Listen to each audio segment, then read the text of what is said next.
મિત્રો ધોરણ 10 વિષય ગણિત પ્રકરણ 6 ત્રિકોણ ભાગ 5 તારીખ 27/10/2020 આજે આપણે પાના નંબર 205 પર પ્રમેય 6.8 ખૂબ જ અગત્યનો પ્રમેય છે પાયથાગોરસનો પ્રમેય। તમને પૂછે પાયથાગોરસનો પ્રમેય લખો અને સાબિત કરો। આ સ્ટેટમેન્ટ તમારે મોઢે લખવું પડે। તો સ્ટેટમેન્ટ કાટકોણ ત્રિકોણમાં કર્ણનો વર્ગ બાકીની બે બાજુ હોય એના વર્ગોના સરવાળા જેટલો હોય। કાટકોણ ત્રિકોણ કીધું એટલે પક્ષની અંદર પેલા કાટકોણ ત્રિકોણ આવશે। એમાં કયો ખૂણો કાટકોણ છે? તો પક્ષની અંદર ત્રિકોણ ABC માં ખૂણો B કાટકોણ છે। तो एक काटकोण त्रिकोण की दो पक्ष ने अंदर काटकोण त्रिकोण आवशे। पक्ष त्रिकोण ABC માં ખૂણો B કાટકોણ છે।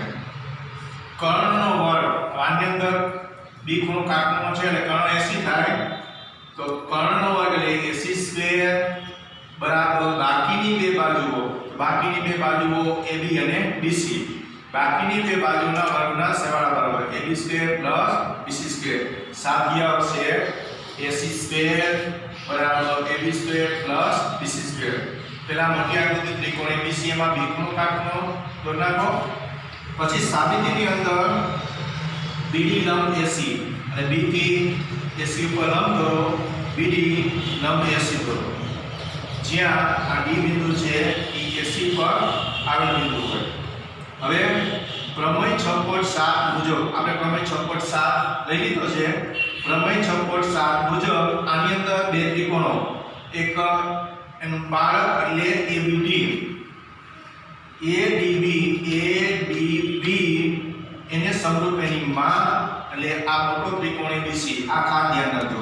પ્રમેય 6.7 મુજબ આવે ત્રિકોણ ADB આ ADB એમાં D ખૂણો કાટકોણ અને મોટો ત્રિકોણ ABC એમાં B ખૂણો કાટકોણ એટલે ત્રિકોણ ADB સમરૂપ ત્રિકોણ ABC। હવે સાઈડ લઈ આપણે તો આની અંદર AD તો AD સાથે AB આવે AD છેદમાં AB બરાબર આની અંદર આપણે AB લઈએ તો આની અંદર AC આવશે એટલે AD છેદમાં AB બરાબર AB છેદમાં AC। ક્રોસ ગુણાકાર કરી આ બેનો ગુણાકાર AD ગુણ્યા AC AD ગુણ્યા AC બરાબર AB² નંબર 1। તે જ પ્રમાણે પ્રમેય 6 એટલે આપણને AB² બરાબર શું મળ્યું? AD અને AC નો ગુણાકાર મળ્યો। હવે તે જ પ્રમાણે પ્રમેય 6.7 મુજબ આપણે બીજો ત્રિકોણ લઈએ। બીજું બચ્યું BDC એમાં D ખૂણો કાટકોણ ત્રિકોણ BDC એને સમરૂપ મોટો ત્રિકોણ એની માં ABC ત્રિકોણ BDC સમરૂપ ત્રિકોણ ABC। હવે આપણે આમાં CD લઈએ તો અહીંયા બે બીજું ત્રીજું લીધું અને BC આવશે। CD ના છેદમાં BC બરાબર પહેલું ત્રીજું એટલે BC ના છેદમાં AC। ક્રોસ ગુણાકાર કરો CD ગુણ્યા AC બરાબર BC² પરિણામ 2। હવે પરિણામ પહેલું બીજું મળી જાય પછી પરિણામ 1 અને 2 નો સરવાળો ડાબી બાજુનો ડાબી બાજુ સાથે જમણી બાજુનો જમણી બાજુ સાથે એટલે AD ગુણ્યા AC પ્લસ CD ગુણ્યા AC બરાબર AB² પ્લસ AC BC²। આ બેની અંદર AC સામાન્ય કરી નાખો કૌંસમાં AD પ્લસ CD બરાબર AB² પ્લસ BC²। આ AC આકૃતિની અંદર AD વત્તા CD કરો તો AD વત્તા CD લઈ આખું AC થઈ જાય એટલે આની જગ્યાએ AC આવશે। AC ગુણ્યા AC બરાબર AB² પ્લસ BC²। AC ગુણ્યા AC કરીએ AC² બરાબર AB² પ્લસ BC²। સાધ્ય જે હોય એ અહીંનો છેલ્લે જવાબ આવવો જોઈએ તો AC² એટલે કર્ણનો વર્ગ બરાબર બાકીની બે બાજુનો વર્ગનો સરવાળો AC² બરાબર AB² પ્લસ BC²। પાના નંબર 205 ઉપર પ્રમેય 6.9 પાયથાગોરસના પ્રમેયનું પ્રતીક। સ્ટેટમેન્ટ ત્રિકોણમાં જો કોઈ એક બાજુનો વર્ગ બાકીની બે બાજુના વર્ગના સરવાળા બરાબર હોય તો પહેલી બાજુની સામેનો ખૂણો કાટખૂણો હોય. પાયથાગોરસનું વિરુદ્ધ છે. પક્ષની અંદર જે પાયથાગોરસમાં પક્ષ આવે એમાં સાધ્યમાં આવે, સાધ્યમાં આવે પક્ષમાં આવે. પક્ષમાં ત્રિકોણ ABC માં જો એક બાજુનો વર્ગ એટલે AC² બરાબર બાકીની બે બાજુના વર્ગના સરવાળા લે AB² + BC². સાધ્યની અંદર પહેલી બાજુની સામેનો ખૂણો, પહેલી બાજુ AC હોય તો AC નો સામેનો ખૂણો B થાય અને સાધ્યની અંદર ખૂણો B બરાબર 90. આ રીતે ABC અને PQR એકરૂપ કાટકોણ ત્રિકોણ દોરી નાખવાના. PQR આપણે એના જેવો દોરવાનો છે. સાબિતીની અંદર નવું PQR ત્રિકોણ છે. ત્રિકોણ PQR રચો જેમાં Q કાટખૂણો હોય અને આ PQR ની અંદર તમારે Q ખૂણો કાટખૂણો બતાવવાનો છે. અહીંયા B આગળ કાટખૂણો બતાવવાનો નથી. B આગળ આપણે કાટખૂણો સાબિત કરવાનો છે. ખાસ ધ્યાન રાખજો, Q પાસે કાટખૂણો કરવાનો, B પાસે કાટખૂણો કરવાનો નથી. B પાસે કાટખૂણો સાબિત કરવાનો હોય. ત્રિકોણ PQR રચો જેમાં ખૂણો Q કાટખૂણો હોય તથા સાઈડ અને સાઈડ PQ બરાબર AB, QR બરાબર BC હોય. હવે ત્રિકોણ PQR માં આ ત્રિકોણ PQR માં ખૂણો Q બરાબર 90. તો પાયથાગોરસના પ્રમેય પ્રમાણે કર્ણનો વર્ગ એટલે PR² બરાબર PQ² + QR². PR² બરાબર PQ ની જગ્યાએ આપણે AB મૂકીએ AB² + QR ની જગ્યાએ BC મૂકીએ એટલે BC². રચના મુજબ નંબર 1. પરંતુ પક્ષની અંદર આપણે શું આપેલું છે? AC² બરાબર AB² + BC² પક્ષ નંબર 2. હવે 1 અને 2 પરથી આ AC² અને AB² વત્તા BC² ની જગ્યાએ PR². તેથી AC² બરાબર PR². હવે વર્ગમૂળ કરીએ AC બરાબર PR નંબર 3. હવે ત્રિકોણ ABC અને ત્રિકોણ PQR માં સાઈડ એટલે સાઈડ આપણે લઈએ. AB બરાબર PQ, BC બરાબર QR, AC બરાબર PR. આ ત્રણેય સાઈડ આવી તો એકરૂપતાની બાજુ બાજુ બાજુ શરત મુજબ ત્રિકોણ ABC ત્યાં એક રૂપ લખવાનું છે. કારણ કે બે ત્રિકોણની અંદર કાંઈ ફેરફાર નથી. બાજુની દ્રષ્ટિએ ખૂણાની દ્રષ્ટિએ બે રીતે સરખાય. ત્રિકોણ ABC એકરૂપ ત્રિકોણ PQR. તો B એટલે ખૂણો Q હશે, ખૂણો B બરાબર ખૂણો Q. CP CT સમરૂપતાની શરત પ્રમાણે, પરંતુ ખૂણો Q બરાબર 90 છે રચના મુજબ. આની અંદર આપણને Q ખૂણો 90 આપ્યો છે, તેથી B ખૂણો 90 થાય.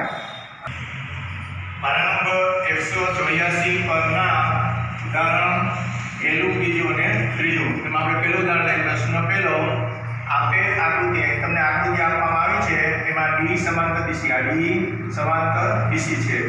DE જેમ BC બરાબર 3:5 હોય તો આ ત્રિકોણ ABCD ADE અને છેદમાં ચતુષ્કોણ BCDE એના ક્ષેત્રફળનો ગુણોત્તર શોધો. તો અહીં DE સમાંતર BC, ઉપરો ત્રિકોણ ADE એટલે D ખૂણો, આની અંદર D ખૂણો, અને ઓલી બાજુ મોટો ત્રિકોણ ABC આ ખૂણો. ત્રિકોણ ADE બરાબર ત્રિકોણ ABC આનું કોણ કહેવાય? આ ત્રિકોણનો D ખૂણો જેટલો હોય એટલો ABC B ખૂણો હોય એટલે આનું કોણ કહેવાય? એ રીતે ઓલી બાજુ ખૂણો AED અને E ખૂણો, આ E ખૂણો બરાબર ત્રિકોણ ખૂણો ACB, આ ACB એટલે E અને C અનુકોણની જોડ કહેવાય. હવે ત્રિકોણ AD, ઉપલો ત્રિકોણ ADE અને આખો ત્રિકોણ ABC માં ખૂણા A સાથે A એક જ ખૂણા. ખૂણો ADE બરાબર ત્રિકોણ ABC, B એટલે B ખૂણો. ખૂણો AED બરાબર ખૂણો ACB, E એટલે C. તો આમાં ત્રણ વખત, એક ખૂ, બીજો ખૂ, ત્રીજો ખૂ, ખૂ ખૂણા ખૂણા ખૂણા શરત મુજબ ત્રિકોણ AD, ઉપલો ત્રિકોણ AD અને આખો ત્રિકોણ ABC સમરૂપ છે. હવે ADE છેદમાં ABC બરાબર D છેદમાં BC². તમે 6/6 મુજબ ADE છેદમાં ABC બરાબર આપણે બાજુનો ગુણોત્તર આપ્યો 3/5 નો વર્ગ. ADE છેદમાં ABC બરાબર વર્ગ એટલે 9/25. તો ધારો કે ADE બરાબર 9 કે, એમાં K એ ધન વાસ્તવિક સંખ્યા છે। હવે એબીસી કેટલા થાય? એબીસી 25k છે। હવે આખો એક ત્રિકોણ એડી અને બીજો ચતુષ્કોણ BCDE એનો સરવાળો એબીસી જેટલો થાય ને એબીસી જગ્યાએ 25k, એડી આપણને 9k પાય પ્લસ ચતુષ્કોણ BCDE બરાબર 25k, BCED બરાબર 25k માઈનસ 9k, BCED બરાબર 16k। હવે ત્રિકોણ ADE છેદમાં ચતુષ્કોણ BCDE એના ક્ષેત્રફળનો ગુણોત્તર બરાબર ADE બરાબર 9k અને BCED બરાબર 16k। એ કેવી ગયા તો ADE છેદમાં ચતુષ્કોણ BCED એનો ગુણોત્તર 9/16 થાય। ત્યાર પછી પ્રશ્ન નંબર 2 ની પહેલા તમારે રકમ લખવાની છે। રકમ બોલું છું। બે સમરૂપ ત્રિકોણના ક્ષેત્રફળ અનુક્રમે 121 સેમી સ્ક્વેર અને 64 સેમી સ્ક્વેર છે। જો પહેલા ત્રિકોણની મધ્યગાની લંબાઈ 12.1 સેમી હોય તો બીજા ત્રિકોણની અનુરૂપ મધ્યગાની લંબાઈ શોધો। એક ત્રિકોણ આપણે ABC અને બીજો ત્રિકોણ PQR, એમાં ABC નું ક્ષેત્રફળ 121 છે, PQR નું ક્ષેત્રફળ 64 છે। મધ્યગા AD ની લંબાઈ 12.1 છે, મધ્યગા PM ની લંબાઈ શોધવાની છે। ધારો કે ત્રિકોણ ABC અને સમરૂપ ત્રિકોણ PQR, ABC બરાબર 121 સેમી સ્ક્વેર છે, PQR બરાબર 64 સેમી સ્ક્વેર છે। ધારો કે AD એ ત્રિકોણ ABC આપેલ મધ્યગા છે અને PM એ AD ની અનુરૂપ ત્રિકોણ PQR ની મધ્યગા છે। મધ્યગા પણ AD બરાબર 12.1 આપ્યું છે। બે સમરૂપ ત્રિકોણની અનુરૂપ મધ્યગાઓનો ગુણોત્તર ત્રિકોણની અનુરૂપ બાજુના ગુણોત્તર જેટલો હોય। એટલે મધ્યગાનો ગુણોત્તર એટલે AD છેદમાં PM બરાબર બાજુનો ગુણોત્તર એટલે AD છેદમાં PQ નંબર 1। હવે ત્રિકોણ ABC અને સમરૂપ ત્રિકોણ PQR, ABC છેદમાં PQ, ABC નું ક્ષેત્રફળ છેદમાં PQ નું ક્ષેત્રફળ બરાબર AB છેદમાં PQ નો સ્ક્વેર પ્રમાણે 6.6 મળ્યો। ABC આપણે 121 આપ્યા છેદમાં 64 બરાબર AB ગયો ને AB જગ્યાએ AD મૂકવાનું, PQ જગ્યાએ PM મૂકવાનું એટલે મધ્યગા આવી જાય। AD છેદમાં PM નો સ્ક્વેર, અહીંયા 121 નું વર્ગમૂળ 11, 64 નું વર્ગમૂળ 8, AD સ્ક્વેર નું વર્ગમૂળ AD, PM સ્ક્વેર નું વર્ગમૂળ PM, 11/8 બરાબર AD જગ્યાએ 12.1 છેદમાં PM। PM ને સૂત્રનો કરતા બનાવી PM બરાબર 12.1 ગુણ્યા 8 છેદમાં 11, આ પોઈન્ટ કાઢીએ એટલે 121 ગુણ્યા 8 છેદમાં 11 ગુણ્યા 10, 11 121 છેદમાં 10 એટલે PM આવશે 8.8 સેમી। પ્રશ્ન 3 ત્રિકોણ ABC માં ખૂણો B, આ ABC ની અંદર B ખૂણો નિમ્નો BM લંબ AC, BC બરાબર આપણે એક પાસે 5 સેમી અને AC બરાબર 12 સેમી। ત્રિકોણ BMC આ ત્રિકોણ અને ત્રિકોણ આખો ABC ના ક્ષેત્રફળનો ગુણોત્તર શોધો। ત્રિકોણ BMC અને ત્રિકોણ ABC માં ખૂણો BMC બરાબર ખૂણો ABC, જો BMC માં M ખૂણો કાટખૂણો, ABC માં B ખૂણો કાટખૂણો, બંને કાટખૂણા। ખૂણો BCM, આ BCM એટલે 80 ખૂણો અને ખૂણો ACB, આ ACB, એમાં બંનેમાં C ખૂણો સરખો અને એક જ ખૂણા એટલે બે વખત કોઈ વડે ખૂબ સરળ મુજબ ત્રિકોણ BMC આ નાનો ત્રિકોણ BMC એને સમરૂપ ત્રિકોણ મોટો ABC, BMC નું ક્ષેત્રફળ છેદમાં ABC નું ક્ષેત્રફળ બરાબર 60 BC નો વર્ગ BC છેદમાં AC નો વર્ગ।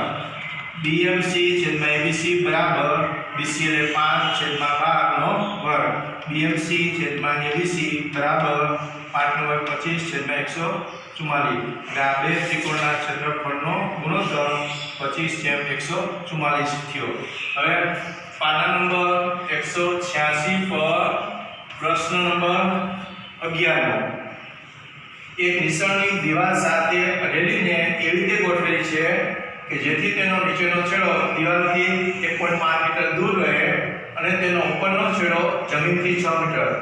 જો આ AB નિસરણી છે અને નિસરણીનો ઉપરનો છેડો દિવાલની એ બારી સાથે અડકે છે અને દિવાલની લંબાઈ 6 મીટર છે અને નિશાનીની દિવાલથી નિશાની 2.5 મીટર દૂર છે. તો ધારો કે એ બી નિશાની છે એમાં અને સી એ દિવાલ છે અને એ બારી છે. બીસી બરાબર આપણને આપ્યા છે 2.5 મીટર, સી આપ્યા છે 6 મીટર. ત્રિકોણ એબીસી માં ખૂણો સી બરાબર 90. પાયથાગોરસના પ્રમેય પ્રમાણે કર્ણનો વર્ગ એટલે AB સ્ક્વેર બરાબર AC square plus BC square. એટલે AC એટલે 6 નો વર્ગ પ્લસ BC એટલે 2.5 નો વર્ગ, 6 નો વર્ગ 36 અને 2.5 એટલે પેલા 25 નો વર્ગ કરી નાખો. 25 નો વર્ગ 625 થાય. પોઈન્ટ પછી કાઢો હોય તો જવાબની વર્ગમાં પોઈન્ટ પછી બે આંકડા 6.25. 36 વત્તા 6 એટલે 42.25. આ રીતે AB સ્ક્વેર બરાબર 42.25. હવે આનું વર્ગમૂળ તમે કરો ત્યારે 25 નું વર્ગમૂળ પેલા 5 અને 42 કેવી રીતે થાય તો 6 સત્તા 42 માં નાનો આંકડો લેવાનો એટલે 42.25 નું વર્ગમૂળ 6.25 મીટર થાય. આ નિશાનીની લંબાઈ 6.5 મીટર છે. પાના નંબર 192, પ્રશ્ન નંબર 97. સાચો જવાબ જણાવો અને ચકાસો કે ત્રિકોણ ABC માં AB બરાબર 6√3 સેમી, AC બરાબર 12 સેમી અને BC બરાબર 6 સેમી હોય તો ખૂણો B બરાબર ખાલી જાય. આમાં તમારે ત્રિકોણનો પ્રકાર શોધવાનો છે. આ ત્રિકોણ કયા પ્રકારનો છે એ શોધવાનો છે. ત્રિકોણ ABC માં આપણને ત્રણ બાજુ આપી છે. એમાં AB બરાબર 6√3 બરાબર 6 અને √3 એટલે 1.73 એટલે આ 10.38 સેમી આશરે થયા.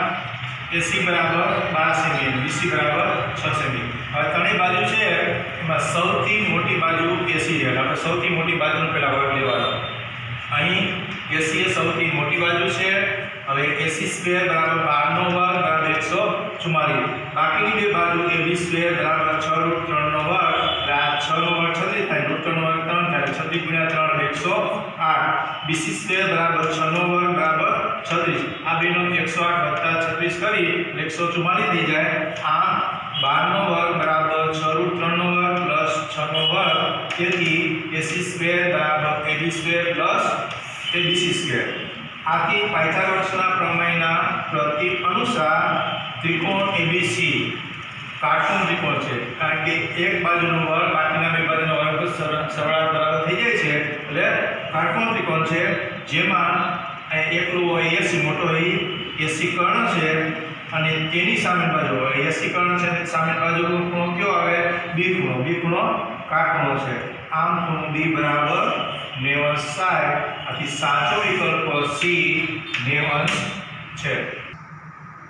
હોમવર્ક આજે સુંદર પ્રકરણ 6 માંથી પહેલા તો પ્રમેય 6.8 પાયથાગોરસનો પ્રમેય.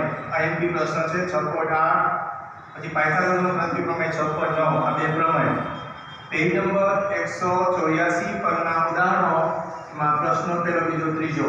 186 પેજ પરનો પ્રશ્ન નંબર 11 અને 192 પેજ પરનો પ્રશ્ન 17. આ બધાની ગણતરી વિડિયો જોઈ તે પ્રમાણે કાકા સૂત્રની અંદર ગણતરી કરવાની છે.